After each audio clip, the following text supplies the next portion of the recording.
nouvelle saison. Rejoignez-nous tous les samedis à 18 h pour des thématiques en rapport avec l'actualité santé, les maladies chroniques et le bien-être. On se retrouvera pour une heure de sensibilisation et d'éducation à la santé. N'oubliez pas de nous rejoindre également sur les réseaux sociaux. Retrouvez Sarah Chérif pour une nouvelle saison de Santé Mag, samedi soir à 18 h sur Canal Algérie.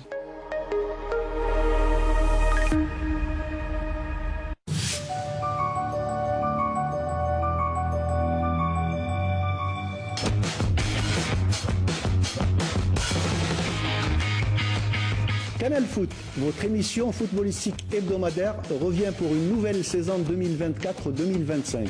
Ça sera comme d'habitude tous les dimanches à 21 h sur Canal Algérie. Soyez au rendez-vous.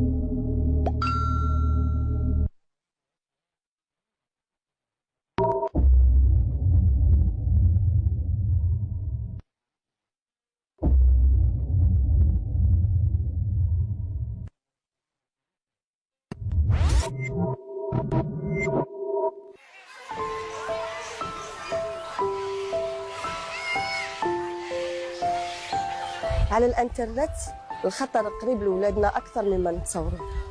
لازم نسمعوا لولادنا قبل ما نسمعوا عليهم.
السلام عليكم. مزول طبيب قارة زبير مختص في جراحة العظام. الانسان كي يكون نورمال يلزمنو 8 سوايع ولا 10 سوايع ولا 6 سوايع تاع رقاد. الانسان اللي صوق هو نعسان، الانسان اللي صوق هو راه داير لي ميديكامون، الانسان اللي تعبان وسورتو لي شوفور بوا لور لي شوفور تاع لي بوس كي تكونوا نعسانين ما تبقوش حبسوا ولا ديروا ان دوزيام شوفور مي ما تكملوش الطريق وانتم راكدين. فراكسيون سكوند نص تاع السكوند تولي كارثه تاع الموت. دونك ما تسوقوش وانتم ناقصين في النعاس. حبسوا النعاس هو اللي يقتل الناس، النعاس هو اللي يقتل الناس. 90% النعاس هو اللي يدير لي زاكسيدون سيركولاسيون سورتو واحد كبير ولا مريض.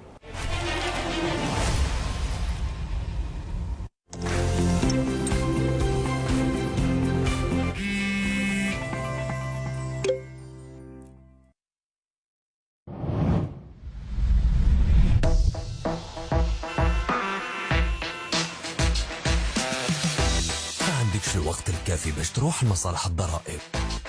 عييت من مشاكل التصريح والدفع الضريبي؟ ما تخممش، المديرية العامة للضرائب جابت لك الحل عبر البوابة الرقمية مساهمتك اللي تسمح للمكلفين بالضريبة المنخرطين فيها بالتصريح ودفع الضرائب والرسوم عن بعد، وذلك على مدار الساعة وكل أيام الأسبوع عبر استخدامك للبطاقة الذهبية أو بطاقة ما بين البنوك أو حتى عبر التحويل البنكي. لكن كيفاش تقدر تشارك في هذه البوابة الرقمية؟ سهلة، عملية التسجيل راهي مجانية بسيطة وسريعة. ما عليك غير تدخل لبوابة مساهمتك وتملأ المعلومات الخاصة بك وتحتفظ بالرقم السري ديالك بكل سرية وأمان. البوابة الرقمية مساهمتك خدمة مميزة سهل عليك التصريح والدفع حيثما كنت وتضمن لك الفصل بيناتهم وتكون العملية بدون مصاريف. واش راك تستنى؟ انضم إلى البوابة الرقمية مساهمتك وتحصل على تجربة فريدة من نوعها في التصريح ودفع الضرائب والرسوم عن بعد. لأي استفسار ما عليك غير تراسلنا عبر البريد الإلكتروني ورانا هنا باش نرافقوك. مساهمتك مفتاحك لعالم رقمي آمن وفعال.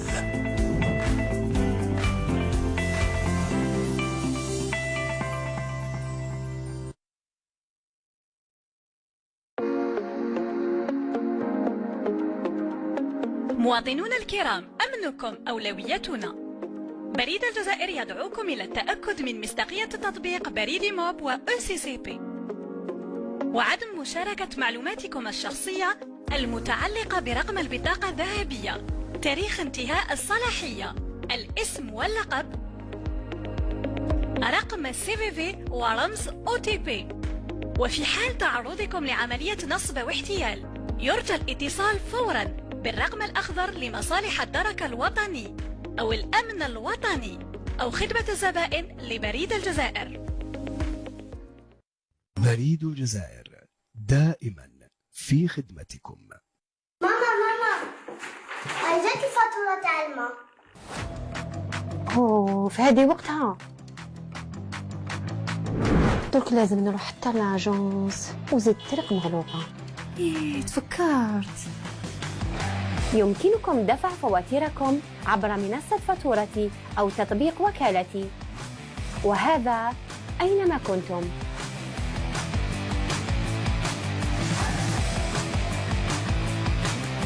شعارنا خدمتكم وضمان راحتكم دوما.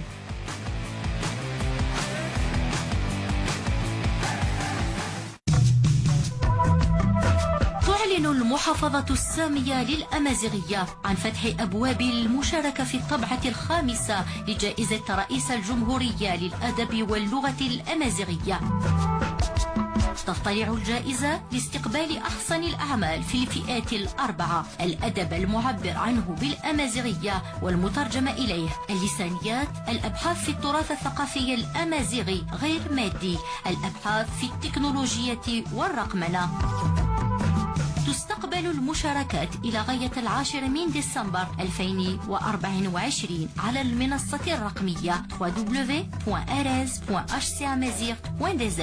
تسلم الجوائز للفائزين خلال مراسم حفل يقام بذات المناسبة عشية الاحتفال برأس السنة الأمازيغية الجديدة أمازون يناير 2975 الموافق ل12 من جانفي 2025. للإطلاع أكثر على تفاصيل الجائزة زوروا الموقع الإلكتروني للمحافظة السامية للأمازيغية www.hcamazigh.dz.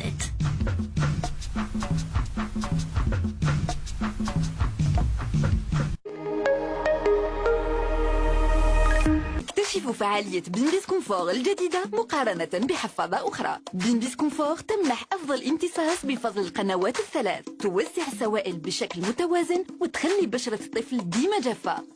بيمبيس كونفور أفضل اختيار الأمهات.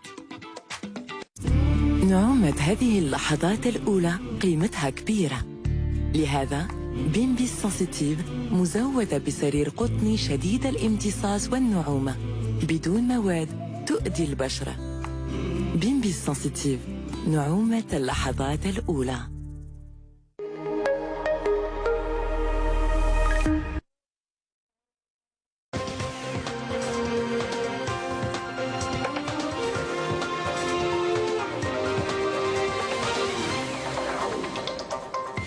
Madame, Monsieur, bonsoir. Merci de nous rejoindre et bienvenue dans votre journal à la une de cette édition.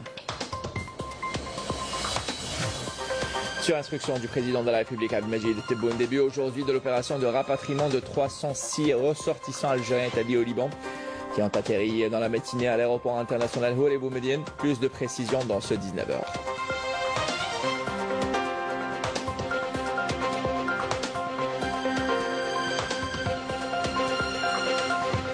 La cause sahraoui gagne de plus en plus de terrain à l'international. Aux Nations Unies, plusieurs pays ont réaffirmé leur soutien au peuple sahraoui, s'appuyant sur le principe du droit des peuples à l'autodétermination.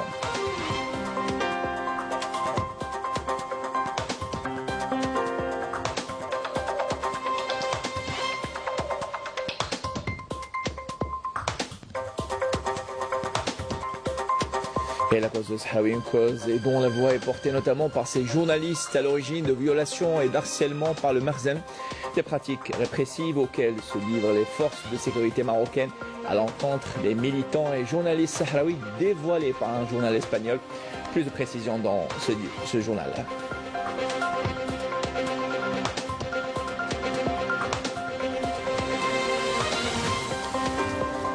Et puis le 8 d'or de la 12e édition du Festival international d'Oran du film arabe est revenu au réalisateur saoudien Ali El-Khaltami pour le film Mandou El-Lil.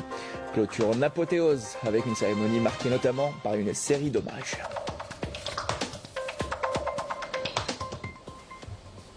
Voilà pour l'essentiel de l'actualité. Merci pour votre attention. Sur instruction du président de la République, Abdelmajid Tebboune, l'opération de rapatriement de ressortissants algériens établis au Liban a débuté aujourd'hui dans la matinée. Mobilisation de tous les moyens humains et logistiques pour le bon déroulement de cette opération. La deuxième du genre après celle réalisée en août 2024. Qui a permis le rapatriement de plus de 125 citoyens algériens. Plus de précisions avec Raouf Hamouch. 306 ressortissants algériens rapatriés du Liban sont arrivés ce vendredi à l'aéroport international Houellebou Boumediene d'Alger.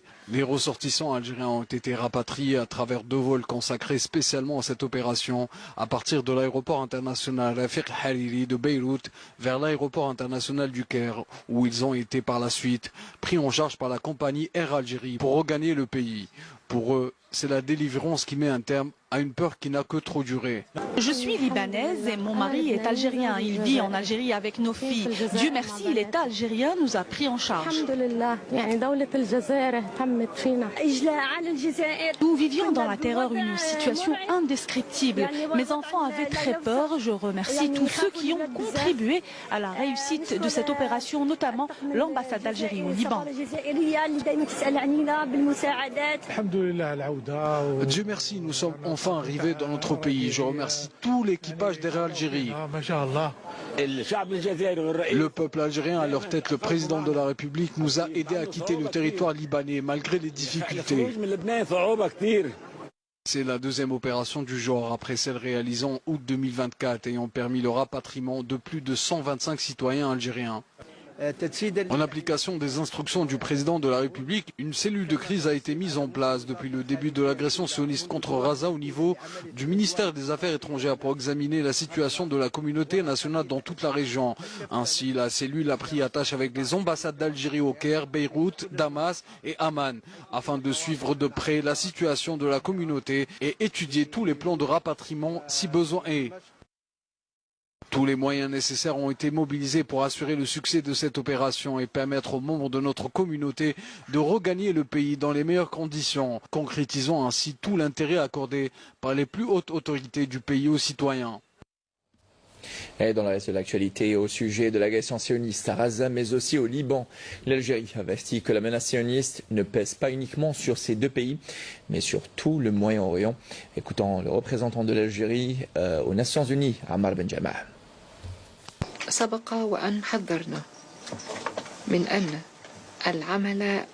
L'Algérie a déjà averti que les actions militaires de la puissance occupante sioniste ne se limiteront pas à Gaza et à la Cisjordanie et l'agression ne s'arrêtera pas au Liban.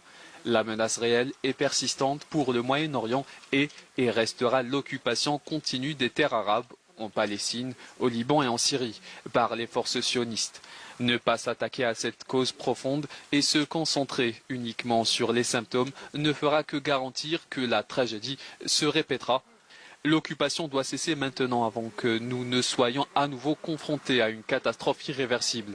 La persistance de cette invasion et la violation de la souveraineté et de l'intégrité territoriale du Liban sans réaction sérieuse du Conseil de sécurité ne fera que conforter l'entité sioniste et encourager davantage de violations du droit international et une instabilité plus grande encore dans toute la région. L'entité sioniste continue de bénéficier de l'impunité de la part du Conseil.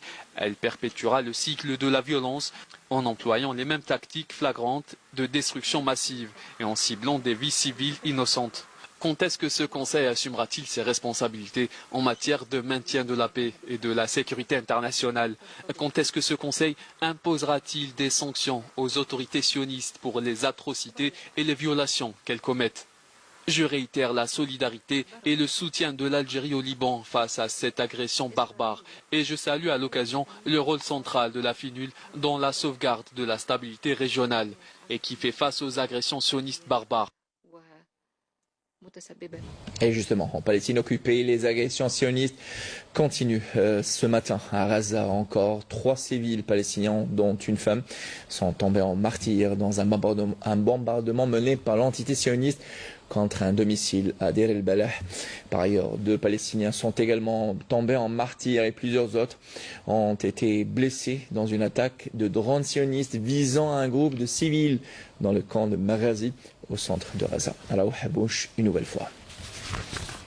Énième massacre dans la bande de Gaza. 3 civils palestiniens, dont une femme, sont tombés en martyrs dans un bombardement mené par l'entité sioniste contre un domicile à Deir el-Balah et un groupe de civils dans le camp de réfugiés de Maghazi au centre de la bande de Gaza. Selon un bilan provisoire, 30 personnes sont tombées hier en martyrs dans des bombardements contre une école à Deir el-Balah, censée être un refuge pour les familles déplacées au centre de Gaza. Parmi les victimes, des enfants et des femmes, un bilan qui s'alourdit de plus en plus. Que Dieu nous vienne en aide. Nous sommes fatigués, épuisés. On continue à chercher des survivants. Nous n'avons pas été épargnés. Cet endroit est censé être un refuge. Nous risquons d'être bombardés à n'importe quel moment. Les écoles sont systématiquement visées par l'armée sioniste. De plus, les avions de combat sionistes ont bombardé une maison abritant des personnes déplacées à Deir el-Balah, ce qui a entraîné le martyre d'un civil palestinien et en a blessé d'autres. Nous avons été pris au dépourvu par les bombardements de l'entité sioniste. Toute cette zone est censée être protégée, mais comme vous le voyez, ce n'est pas le cas. Dans le nord de l'enclave palestinienne assiégée, les frappes sionistes redoublent d'intensité. Depuis maintenant 6 jours, l'agression génocidaire sioniste en cours contre la bande de Gaza depuis le 7 octobre 2023 a jusqu'à présent entraîné le martyre de 42 000 citoyens palestiniens et la blessure de près de 98 000 autres, pour la plupart des enfants et des femmes. Et puis la cause des Sahraouis gagne de plus en plus de terrain à l'international. Aux Nations Unies, plusieurs pays ont réaffirmé leur soutien au peuple sahraoui, mettant en avant le principe du droit des peuples à l'autodétermination, un droit reconnu par les Nations Unies depuis leur création. Plus de précisions avec Olivier Yousfi. En passant par l'Amérique latine, de nombreux pays ont réitéré leur soutien indéfectible à la cause sahraoui, affirmant que toutes les tentatives d'annexion du Sahara occidental par le Marzen vont à l'encontre du droit international et des résolutions des Nations Unies. C'est regrettable que les peuples du Sahara occidental, de Palestine ou autres, ne peuvent toujours pas exercer pleinement leur droit à l'autodétermination. Plus de 6 décennies après l'adoption de la résolution de 1540 en décembre 1960. Monsieur le Président, l'Afrique du Sud reste engagée dans les travaux du comité spécial des Nations Unies chargé de la mise en œuvre de la déclaration sur l'octroi de l'indépendance aux pays et aux peuples colonisés. Et nous travaillons à atteindre cet objectif. En tant que membre du Parlement européen de 2004 à 2019, j'ai pu voir comment l'Espagne et la France en particulier manœuvraient pour garantir la poursuite de l'occupation marocaine utilisant les outils européens contre l'intérêt du peuple sahraoui. Malgré le fait que la Cour de justice européenne a indiqué à plusieurs reprises que l'Union a violé le droit international, dont le droit humanitaire international et les droits de l'homme. Les tensions croissantes dans la région suscitent de sérieuses inquiétudes quant aux efforts visant à renforcer la paix et la sécurité dans ce territoire disputé. Il est essentiel que toutes les parties s'engagent de manière proactive afin de créer un environnement propice à la reprise des négociations. Toute solution doit être acceptée par tous et respecter le droit international. En tant que membre actif du comité spécial de décolonisation, nous poursuivons nos efforts visant à ce que les peuples des territoires non autonomes puissent exercer leurs droits et décider de leur propre destin. Le Nicaragua réaffirme sa volonté de reconnaître et de défendre le droit à la liberté et à l'autodétermination du peuple sahraoui frère. Le Sahara occidental est la dernière colonie du continent. L'Angola soutient les droits inaliénables du peuple sahraoui et appelle toutes les parties concernées à reprendre les négociations sous l'égide des Nations Unies et de l'Union européenne, sans retard ni conditions préalables supplémentaires, afin de parvenir à une solution globale. Des positions fermes, respectant le principe du droit des peuples à disposer d'eux-mêmes, un droit reconnu par les Nations Unies depuis leur création. Je saisis cette occasion pour rappeler au monde entier la situation juridique que l'occupation marocaine tente de contourner et d'occulter à travers ses efforts flagrants pour créer une réalité infondée et dénuée de toute base légale, politique, sociale ou culturelle. Des pratiques encouragées par les acteurs bien connus pour leur marchandage des positions et leur manipulation dans le but d'atteindre des objectifs malveillants. Le jugement rendu par la Cour de justice de l'Union européenne a clairement confirmé que les accords entre l'Union européenne et le Maroc sont non fondés, constituant ainsi une victoire historique pour le peuple sahraoui. De son côté, l'Allemagne a réaffirmé son soutien à la décision de la Cour de justice européenne qui a été rendue en faveur du peuple sahraoui. Et le régime du Marzen continue ses pratiques perfides en accordant des terres agricoles à son allié sioniste pour lui permettre de cultiver des fruits et des légumes et les écouler sur le marché international. Une manière de contourner le boycott de ces produits par les consommateurs et en soutien à la cause palestinienne. Walid Yousfi. L'entité sioniste est en train d'envahir le secteur agricole au Maroc. Après l'autorisation d'acquisition des territoires marocains, le Marzen a mis en place désormais un système permettant aux entreprises de l'entité sioniste d'occuper des terres agricoles marocaines. Une nouvelle qui pénalise davantage les agriculteurs marocains qui se retrouvent aujourd'hui livrés à eux-mêmes. 80% des produits agricoles qu'on achète proviennent de l'entité sioniste. La grande majorité des semences produites au Maroc proviennent de l'entité sioniste. Ces semences ne sont utilisables qu'une seule fois. La production qui en résulte ne peut être plantée une autre fois. Cela va effacer les composantes génétiques des semences marocaines et créer par conséquent une certaine dépendance économique. Pire encore, l'entité sioniste se dirige vers la culture de produits à forte consommation d'eau sur les terres marocaines, malgré la sécheresse et le stress hydrique qui persistent dans la région.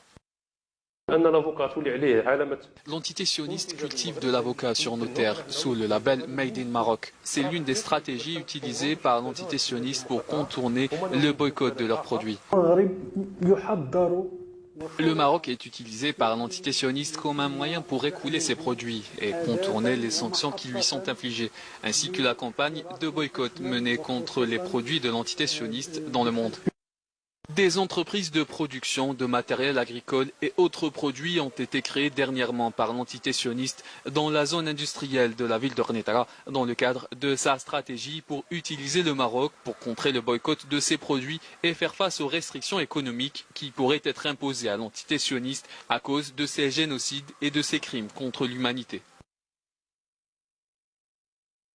Et puis dans ce royaume, la violation des droits de l'homme et le harcèlement des journalistes sahraouis est un mode de gouvernance. Le journal espagnol El Etebante a dévoilé les pratiques répressives auxquelles se livrent les forces de sécurité marocaines à l'encontre des militants et journalistes sahraouis, notamment les dirigeants de l'agence de presse sahraoui Équipe Média. Outre la prison, les professionnels qui tentent d'exercer leur droit à l'information sont victimes d'arrestations, de calomnies, de tortures, de mauvais traitements ou de menaces sur leur environnement familial, selon le journal espagnol Amel Barba. Harcelés, persécutés, espionnés en permanence et privés de la liberté de circulation, ce sont autant de pratiques répressives subies par les militants et les journalistes sahraouis dans les territoires occupés du Sahara occidental. C'est le cas notamment des dirigeants de l'agence de presse sahraoui Équipe Média qui sont depuis des années sous le radar des autorités du régime marzénien. Des pratiques mises à nu par le journal espagnol El Independiente qui vient de dénoncer l'intensification ces derniers jours de la campagne de répression à l'encontre de ces journalistes. Dans un article intitulé « Le Maroc étouffe les derniers journalistes sahraouis des territoires occupés du Sahara occidental », le quotidien espagnol indique que Mohamed Meyara, le coordinateur de l'agence, et Ahmed Tanji, son président, ont été arrêtés, fouillés et forcés à quitter la ville, au milieu d'insultes et de menaces d'arrestation. Outre la prison, les professionnels qui tentent d'exercer leur droit à l'information sont victimes d'arrestations arbitraires, de calomnies, de tortures, de mauvais traitements ou de menaces sur leur famille.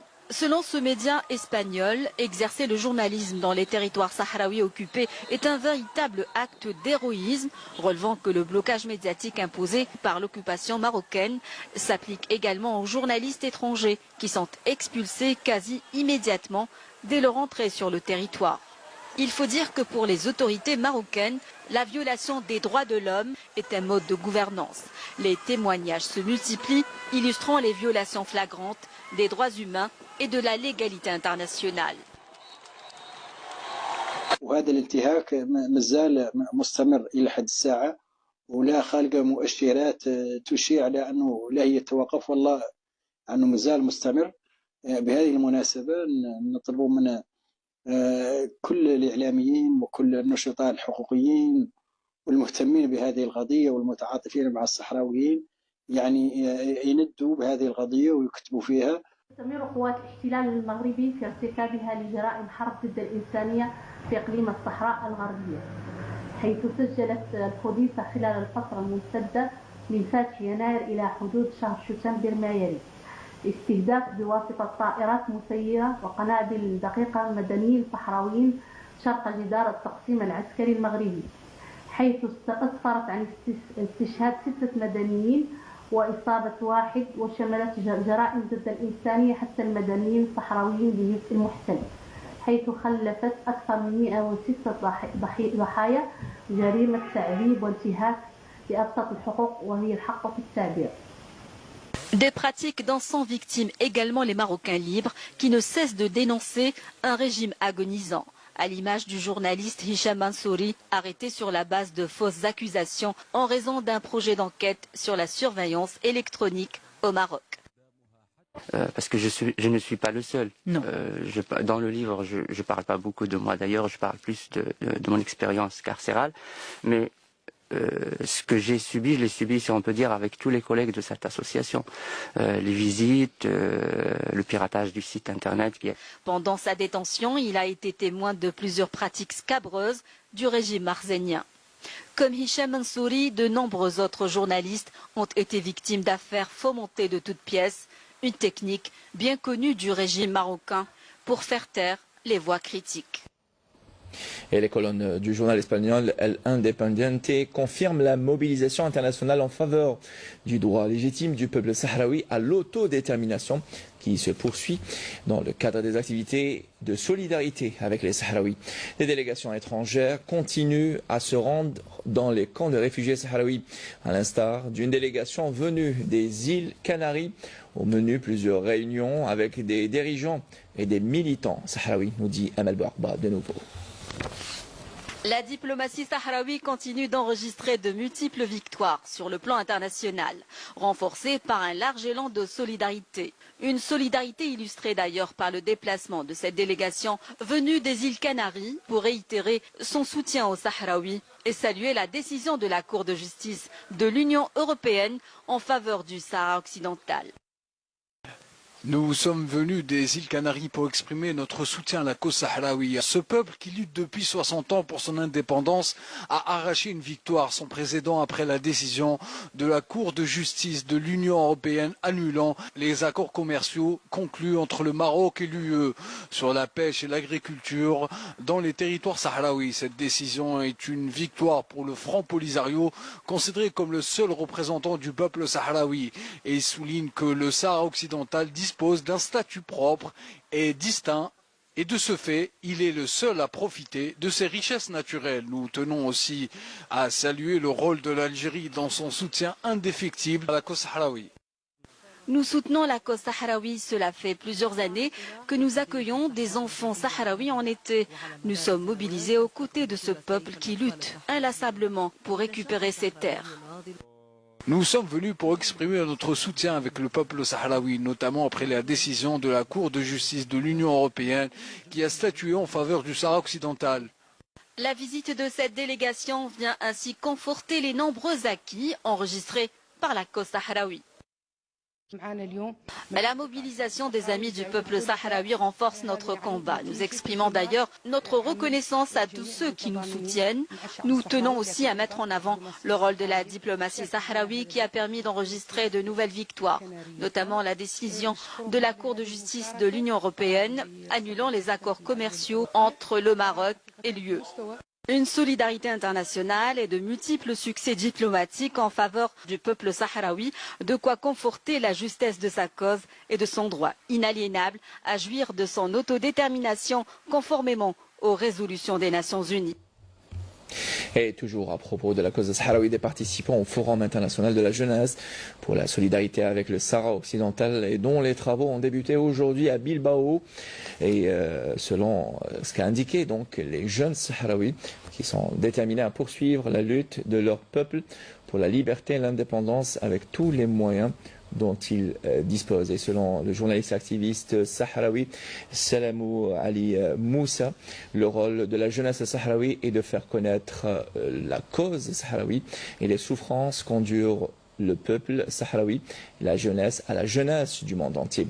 Il a souligné peu avant le début des travaux de ce forum, il a souligné également que cet objectif, l'objectif passe par l'organisation de ce genre de forum et de rencontres qui, à travers plusieurs activités et ateliers liés entre autres aux droits de l'homme et aux ressources sahraouis, constitue un cadre idoine pour atteindre cet objectif. Et je vous invite à présent à écouter la déclaration du secrétaire général de la jeunesse du Front Polisario. La troisième édition du Forum international de la jeunesse pour la solidarité avec le Sahara occidental constitue une base pour le dialogue, la continuité et la mise en œuvre de programmes conjoints et représente une halte pour la solidarité et l'obtention de plus de soutien pour la lutte du peuple sahraoui pour la liberté et l'indépendance. Il constitue également une occasion pour faire connaître la cause sahraoui et mobiliser le soutien international en sa faveur et en faveur des causes justes à travers le monde. Les différents conflits à travers le monde ne devraient pas faire oublier les souffrances de milliers de Sahraouis qui n'ont pas encore pu bénéficier de leur droit à l'autodétermination et à l'indépendance. Et puis retour chez nous, un mot de culture et 7e art tombé de rideau hier le soir à Oran, la radieuse, sur la 12e édition du Festival international d'Oran du film arabe. Et le Wihr d'or a été décerné donc au long métrage Mandoub el-Leil de son réalisateur saoudien Ali El-Kelthami. Une cérémonie qui a été marquée par une série d'hommages, nous dit notre envoyé spécial sur place, Amir Lebèche. Le Festival d'Oran a permis de connaître des gens exceptionnels, des professionnels du cinéma. Tombée de rideau de cette 12e édition du Festival international du film arabe d'Oran, la cérémonie de clôture a été marquée par ce vibrant hommage rendu à l'icône de la chanson sentimentale, Cheb Hasni, l'enfant de cette ville.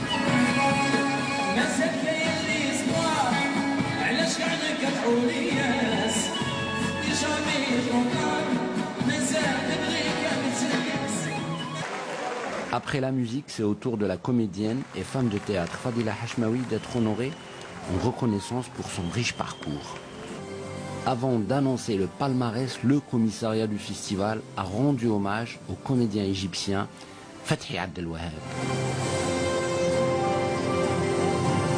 Le film Terre de vengeance de Anis Jaad a obtenu le prix de la critique et le meilleur rôle masculin est revenu à son comédien Samir El-Hakim.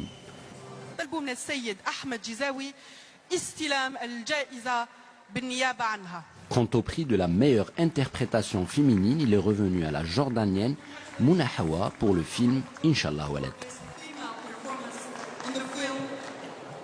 Le grand prix du meilleur court-métrage a été décerné à la Lib Marwan de la Tunisie pour son film Ligne Africo. Mutaradat al-Daw al-Mubhir du Syrien Yasser Kisseb a obtenu le grand prix du documentaire. Le grand prix du documentaire dans son format court est revenu à l'Algérie pour Tahtouh de Mohamed Wali. Dans la catégorie long métrage, le grand prix, le Wihr d'or, a été décroché par le Saoudien Ali Keltemi pour son film Mandoub el-Leil. Le deuxième prix, le Wihr d'argent, a été remporté par le Yémen pour le film Murhaqoun de Amr Jamel. Et au final, le Wihr de bronze a été remporté par l'Irak pour le film Bagdad Messi de Omar Khalifa.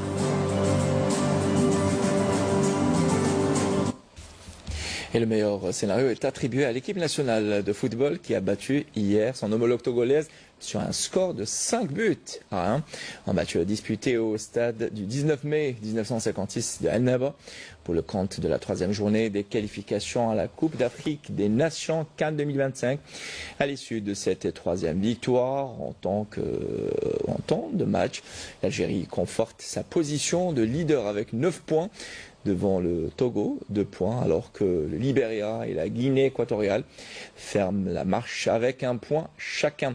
L'équipe nationale se rendra à Lomé pour défier le Togo le lundi 14 octobre au stade de Kégué à l'occasion de la 4e journée. Écoutons à présent ces déclarations de quelques joueurs de l'équipe nationale à l'issue de cette belle victoire.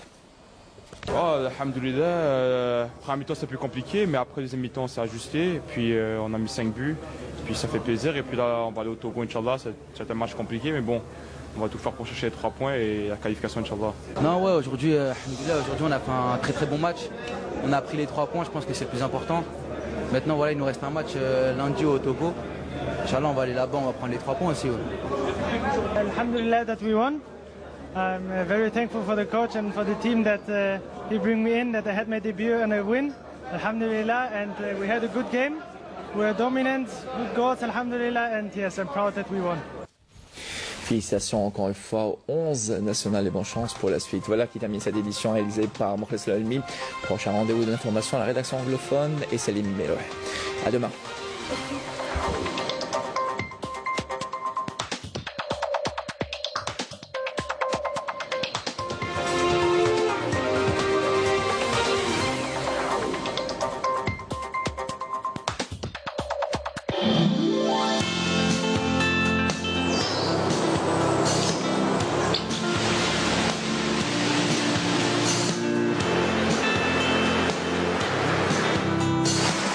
موبيليس تقدم لكم الأحوال الجوية. موبيليس معا نصنع المستقبل. Bonsoir à tous et bien pour demain on notera de la brume en début de matinée, notamment vers les côtes du centre et de l'est. Et puis le ciel restera plutôt dégagé vers la partie est, de plus en plus voilé à partir de l'après-midi vers l'ouest et le centre. Sur les régions sahariennes, on notera quelques passages nuageux avec quelques pluies, quelques orages également. Vers l'extrême sud, l'Ogar, le Tassili, le Sahara oriental, quelques passages nuageux. En fin d'après-midi, vers le sud-ouest. Et puis un ciel dégagé partiellement voilé sur le reste des régions sahariennes avec de fréquents soulèvements de sable. Les températures de ce soir, on notera sur la moitié nord 18 degrés du côté de Annaba ainsi qu'à Constantine, Batna, 19 à Alger ainsi qu'à Oran, on notera 23 degrés. À Gardaya, Béchar, 23 degrés à Tindo, 27 à Darar, 29 à Insalah et enfin 31 degrés pour l'extrême sud. Les températures de demain après-midi, eh bien, on notera une hausse du mercure avec 36 degrés à Rilizane, 33 degrés à Tizi Ouzou, 32 degrés à Alger, à Naba, Guelma, 30 Oran, Tlemcen, El Beyad El Hamad, Djelfa, 34 degrés à Gardaya, 37 à Béchar, 38 à Tindouf et enfin 42 degrés, ce sera la maximale pour l'extrême sud. On passe tout de suite à l'état de la mer. Pour la journée de demain, on notera une mer plutôt calme vers les côtes de l'ouest. Calme un peu agité sur le centre et l'est avec des vents entre 10 et 20 km/h. À l'ouest et au centre, entre 20 et 40 km/h vers la partie est. On passe tout de suite à l'Europe. Pour la journée de demain, on notera un ciel plutôt voilé.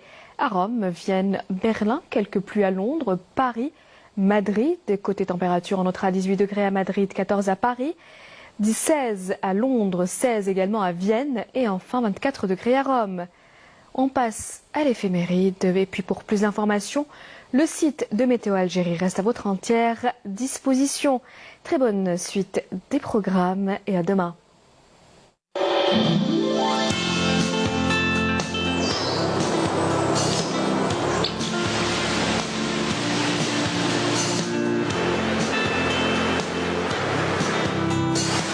موبيليس قدمت لكم الأحوال الجوية. موبيليس معا نصنع المستقبل.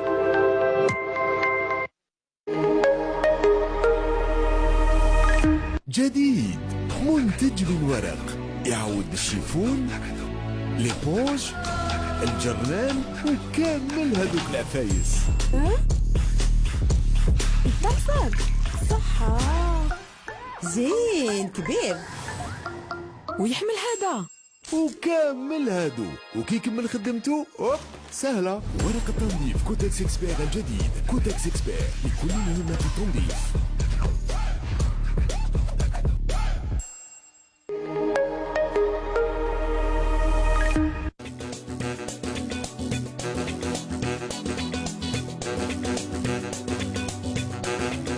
حمود اخويا شاول هذا شارع صاري واجتهد على حمودة والعيادة مشاكل بالزيادة تبي نهدي مامورة سابع عقلية وحدة العمال معاهم في العدة قاعديهم غير المادة في الورد يسالوا معاه كثروا الريان من ذا الهدى قاعد يزوا الحمودة كل واحد طعمه